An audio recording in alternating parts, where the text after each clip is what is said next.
Pregnancy కోసం try చేసే వాళ్ళు ఎటువంటి టిప్స్ ఫాలో అవుతే త్వరగా ప్రెగ్నెన్సీ వస్తుంది? హలో అండి, నా పేరు doctor Suma, consultant 49 fertility centre Vijayawada. So నార్మల్గా మీరు పెళ్ళైన తర్వాత కొంతకాలం వరకు ప్రెగ్నెన్సీ వద్దని అనుకోవచ్చు.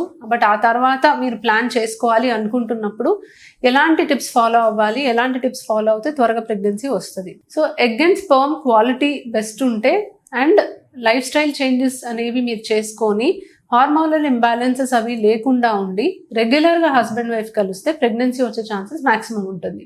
సో మీరు చేయగలిగింది ఏంటి? Life style modification. So life style changes అంటే ఎటువంటి లైఫ్ స్టైల్ చేంజెస్ చేయాలి?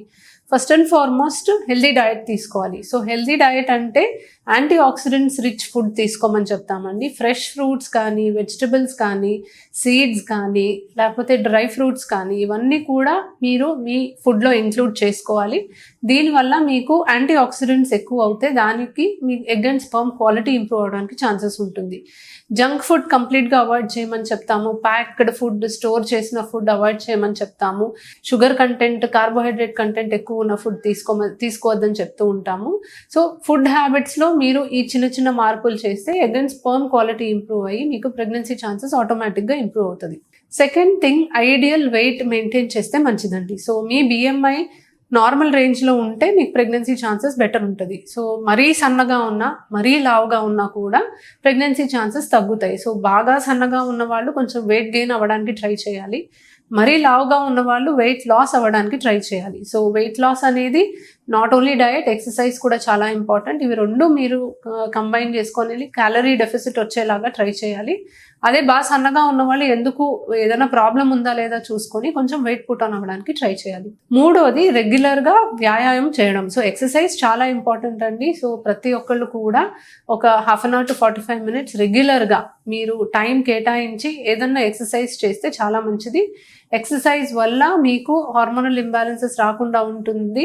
మీరు ఐడియల్ వెయిట్ మెయింటైన్ చేయడానికి అవకాశం ఉంటుంది. అండ్ మోస్ట్ ఇంపార్టెంట్, స్ట్రెస్ తగ్గుతుంది. So one of the biggest stress busters is to exercise. Exercise చేస్తే స్ట్రెస్ లెవెల్స్ బాగా తగ్గడానికి అవకాశం ఉంటుంది.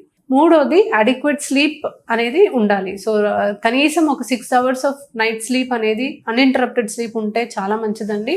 సో స్లీప్ డిస్టర్బెన్సెస్ ఉన్నవాళ్ళు, బాగా నైట్ డ్యూటీస్ చేసే వాళ్ళలో కూడా మనము ప్రెగ్నెన్సీ బాగా డిలే అవడం అనేది చూస్తూ ఉంటాం.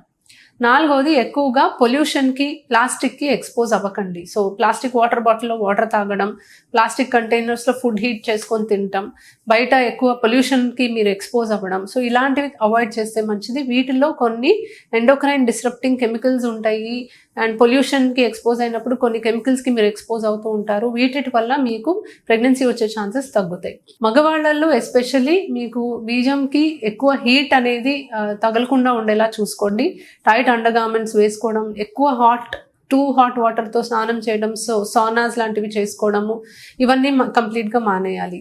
స్మోకింగ్ అండ్ ఆల్కహాల్ కూడా మీకు అస్సలు మంచిది కాదు. ప్రెగ్నెన్సీ కోసం ట్రై చేస్తున్న వాళ్ళు ఎవరైనా కూడా స్మోక్ అండ్ ఆల్కహాల్ కంప్లీట్గా మానేస్తే మంచిది. సో ఇవన్నీ మీ లైఫ్ స్టైల్లో చేంజెస్ చేసుకుంటూ హస్బెండ్ వైఫ్ రెగ్యులర్గా కలిస్తే, అంటే వారానికి కనీసం 2-3 times అన్నా హస్బెండ్ వైఫ్ రెగ్యులర్గా కలిస్తే 1 year లోపల 80% ఆఫ్ ద కపుల్స్కి ప్రెగ్నెన్సీ వచ్చేస్తుందండి. 2 yearsకి 90% ఆఫ్ దెమ్ మీకు న్యాచురల్గానే ప్రెగ్నెన్సీ వచ్చేస్తుంది. 2 years దాటి ఈ లైఫ్ స్టైల్ మీరు ఫాలో అవుతున్నారు, ప్లస్ మీరు రెగ్యులర్గా కలుస్తున్నారు, అప్పటికి కూడా మీకు ప్రెగ్నెన్సీ రావట్లేదు అంటే ఖచ్చితంగా ఒక ఫర్టిలిటీ ఎక్స్పర్ట్ని సంప్రదించండి. కొన్ని టెస్టులు చేసి మీకు ఏ ప్రాబ్లం ఉంది, నెక్స్ట్ మీకు ఏం చేస్తే ప్రెగ్నెన్సీ వస్తుంది అనేది చెప్పగలం. Thank you.